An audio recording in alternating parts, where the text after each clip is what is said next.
Hi all, I thought I'd do a quick plug of the Hastings site. There's a new site for the Hastings Chess Tournament which is currently on, hastingschess.com, and you can see live games. We can go to round 2, see games live. So the current game status is asterisk. You see this asterisk means games in progress on the PGN. So you see here 1-0. Okay, so White's won that now against Jovanka, who only lost one game actually in the Classic. Keith Arkell is still fighting against Roman Edward, a high-rated GM. He seems to have sacrificed the exchange. We can have a quick butchers through the decisive games. Now this was quite a crush. This game where the top seed Wang 2697, he seemed to have destroyed an IM who dared to play the stone wall defence, Dutch stone wall. So the classic plan of exchanging off the bishops to weaken Black's dark squares. Now Black played interestingly, almost tactically, with c5 and queen a5. It looks a very odd plan. Okay, so White fianchettoed the queen, played basically for c4 pretty soon, first making sure d4 is not playable, restraining Black on the dark squares. That queen's acting as a fianchettoed bishop, offering an exchange there. I think that will just maybe amplify White's command of the e5 square. Wasn't accepted. Instead the knight seems to go to a passive location, but White's plan is basically to play for c4 now. It seems he prepares that quiet rook move, playing for c4, which was left. It wasn't taken en passant, which would probably leave Black in some technical difficulties, I suspect. So now it seems more undermining, and after e5, just retreating, a lot of pressure on e5. So Black's structure seems fixed, and unfortunately having to play a move like e4 gives a mighty knight on d4. So this bishop's still a bit of a problem, this bishop on d7.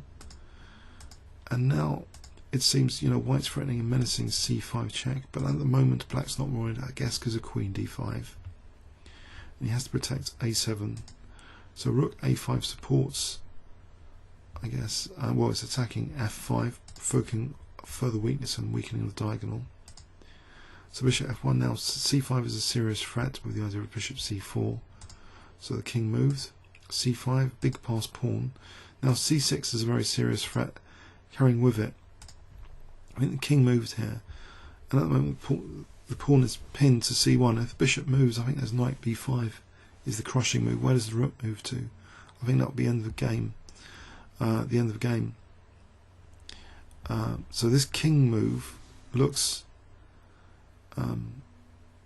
pretty desperate, but what else? Rook ac8, there's c takes, rook takes, d takes. I don't know what else there is to play here. Bishop moves, knight e6 check. So this king move might have been trying to get away from this fork, but now the quiet move, just protecting the rook, renews the threat of c takes. And if bishop c8 again, knight b5 looks crushing, and the game ended there. 30 moves, decisive win there from top seed Wang. So if you go to hastingschess.com, you can see the games live still. Now this game intrigued me. It's a game in progress. David Howe snatched a pawn on c3 in the Grunfeld, which looks a bit computer-like to me, but I'm sure he knows what he's doing. Seems to give White basically pressure on the b file pretty soon, and a seemingly big pass pawn on d5, with not the ideal Nimzovichian blockade of the queen. He doesn't recommend the queen as a blockader, but how do we get rid of that? So maybe he's got a point. If the blockade can't be lifted, it's the b file pressure which might be the greater issue. But it seems White has an easier to play position at the moment. But now f5 might be turning the tables a bit, for making Black's position easier to play if he can close up. Maybe this bishop being harassed now, having to go to h4. So that's a game in progress. So let's have a look at the other decisive game of the round. How did Jovanka's rock solid Karakan get defeated? So this variation, more open than usual. Okay, so it's an isolated queen's pawn situation. Might want the dynamism of the isolated queen's pawn. So a3 here, of course it's immune because of bishop h7 check. Can't take on d4. Lining up classically from the battery, the old battery, queen d3. Bishop h6, it looks fairly standard stuff from Andrei Istrescu. Rook a1, it looks pretty, the rooks. It looks as though maybe knight g5 could be a tactical threat, or d5 could be a threat in the future.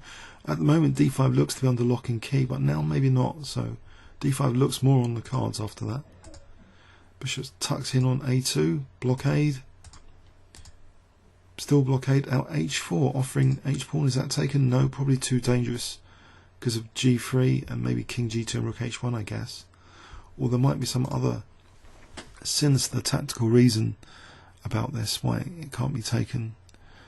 Maybe actually bishop takes d5. If ed, rook e8, queen e8, knight h4. If e takes, then again rook e8, knight h4. If queen e8, knight h4. So that's probably why the pawn can't be taken. So now we have undermining black's king side, but black retains a seemingly ideal blockade. In compensation, queen b5 interesting, attacking the rook, starts to get a bit tactical. Hg, okay, slightly weakening black's king. The knight is now a problem piece, okay. Didn't go back to b7, maybe rook c6 is unpleasant. Now it goes back, knight e5 threatening maybe rook c6.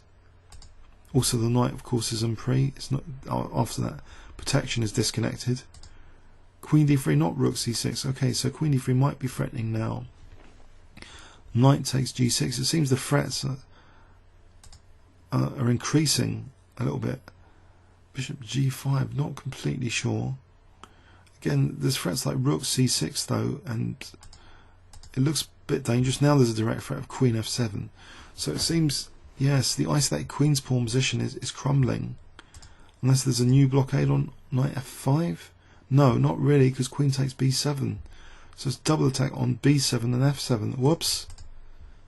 So this bishop g5, why did it prompt knight e7?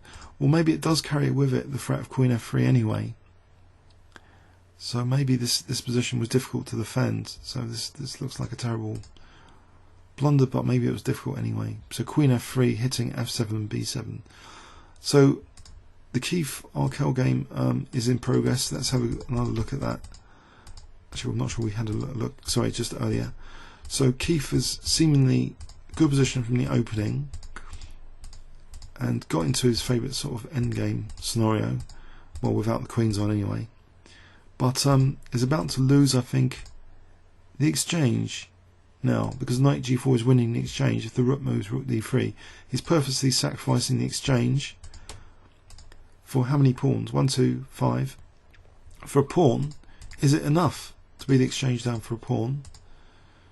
And a temporary pawn sack. Okay, he's getting the pawn back. Maybe. Actually, it's not guaranteed. It takes bishops, so he's the exchange down. Maybe it's a bit difficult, but he's got a passed h pawn as compensation. So you can have a look at all this stuff live as it evolves on hastingschess.com. It's a new website, just in case you're confused whether the current stuff is going on. So all the action is happening at Hastings today. Okay, comments or questions on YouTube? I'll put the link in the description. Thanks very much.